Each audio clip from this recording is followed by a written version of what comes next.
Assalamualaikum warahmatullahi wabarakatuh.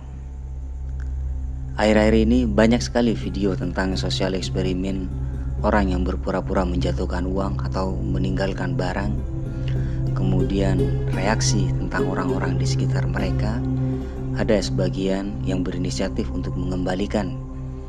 Ada juga yang justru mengambil barang tersebut dan lari.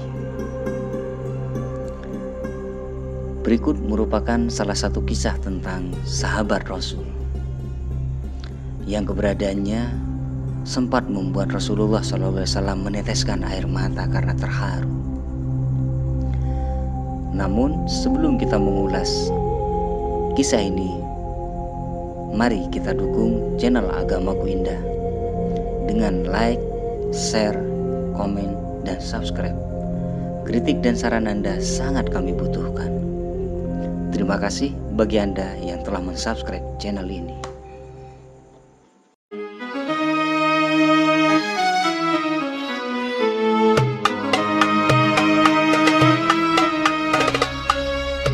Pada zaman Rasulullah SAW, hiduplah seorang sahabat bernama Abu Dujana. Beliau merupakan salah seorang sahabat yang dikenal sebagai prajurit perang yang sangat pemberani. Bahkan beliau juga memerangi nabi palsu bernama Musailamah Al-Kadzab. Selain prajurit perang yang sangat pemberani, beliau juga dikenal sebagai salah seorang sahabat yang sangat menjaga diri dan keluarganya dari perkara haram.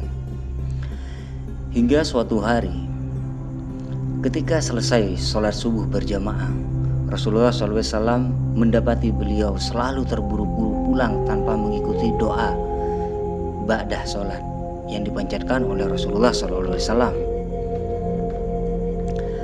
Melihat hal itu dan terjadi selalu berulang kali, kemudian Rasulullah SAW mendatangi beliau dan bertanya,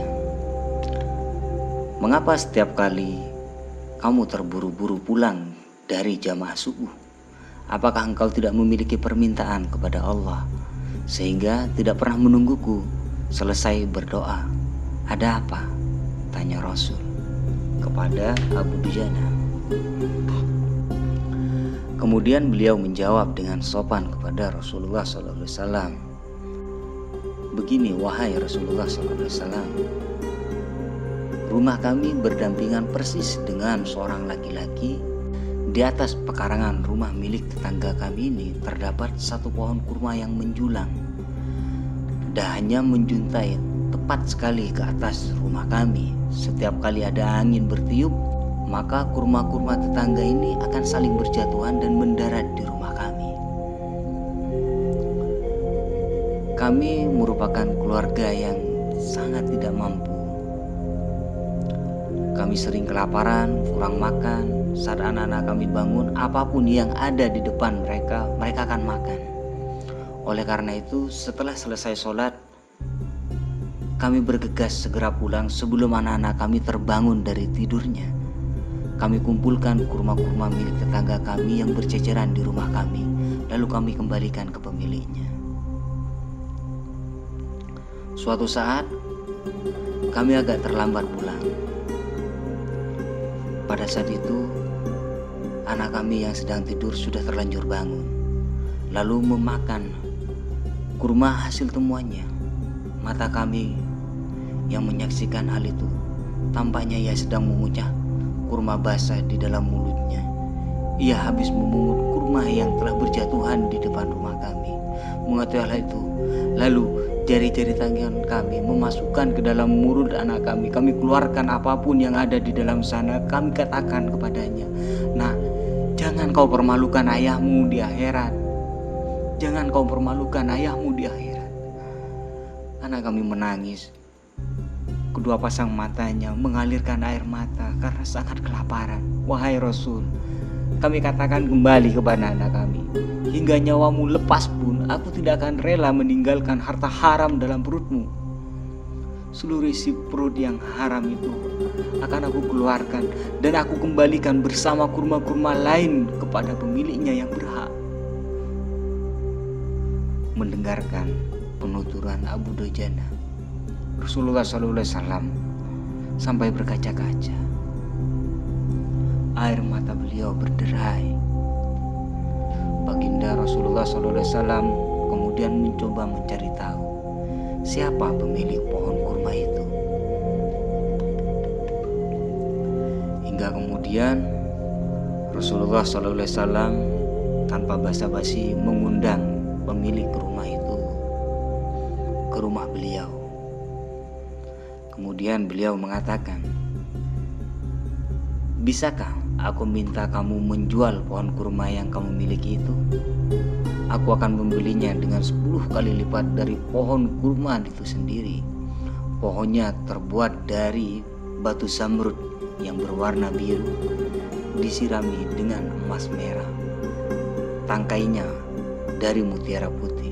Di situ tersedia bidadari yang cantik jelita sesuai dengan hitungan buah kurma yang ada."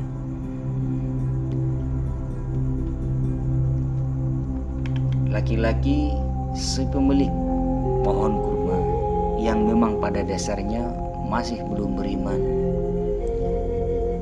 dan belum memeluk agama Islam itu dengan lantang mengatakan, "Saya tidak pernah berdagang dengan menggunakan sistem jatuh tempo. Saya tidak mau menjual apapun kecuali dengan uang kontan dan tidak menggunakan janji-janji." Tiba-tiba salah seorang sahabat Rasul bernama Abu Bakar datang lantas berkata, "Ya sudah, aku beli 10 kali lipat pohon kurma yang kamu miliki." Tanpa basa-basi, Abu Bakar langsung tegas mengatakan, "Tentu saja." Orang tersebut kegirangan. Ia pun berujar, "Ya sudah, aku jual." Kemudian Abu Bakar pun membeli. Abu Bakar menegaskan, "Bagus, aku beli."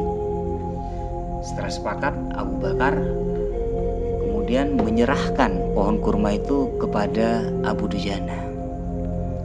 Pada saat itu Rasulullah SAW bersabda kepada Abu Bakar, "Wahai Abu Bakar, aku yang menanggung gantinya untukmu." Mendengar sabda Nabi, Abu Bakar yang sudah memiliki keimanan yang sangat besar, sangat gembira bukan kepalang. Begitupun dengan Abu Dujana. Sementara si pemilik kurma itu juga tidak kalah bahagianya karena dia sudah memiliki uang kontan yang diberikan oleh Abu Bakar. Ia pun pergi mendatangi istrinya dan menceritakan semua itu.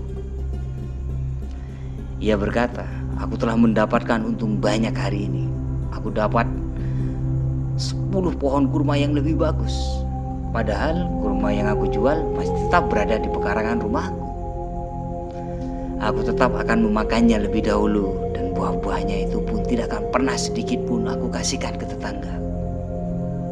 Tetangga yang dimaksud di sini tentu adalah Abu Dujana. Pada malam harinya, ketika si pemilik pohon kurma itu tertidur, tiba-tiba secara ajaib pohon kurma itu pindah ke tanah pekarangan Abu Dujana. Semua terjadi tentu atas izin Allah. Ketika si pemilik pohon itu bangun di pagi hari, ia kaget bukan kepalang karena pohon kurma yang ada di pekarangan rumahnya tiba-tiba pindah ke tanah milik Abu Dujana. Seolah-olah pohon itu tidak pernah tumbuh di atas tanah pekarangannya. Tanah pekarangannya itu rata dengan tanah. Dia pun terheran-heran. Namun bukan peristiwa ajaib ini tentu yang bisa kita ambil hikmah, melainkan tentang Abu Dujana yang sangat bersungguh-sungguh menjaga diri dan keluarganya dari barang-barang yang subhat, dari barang-barang temuan. Subhanallah. Mudah-mudahan kisah ini dapat memberikan sedikit inspirasi dan hikmah bagi kita. Assalamualaikum warahmatullahi wabarakatuh.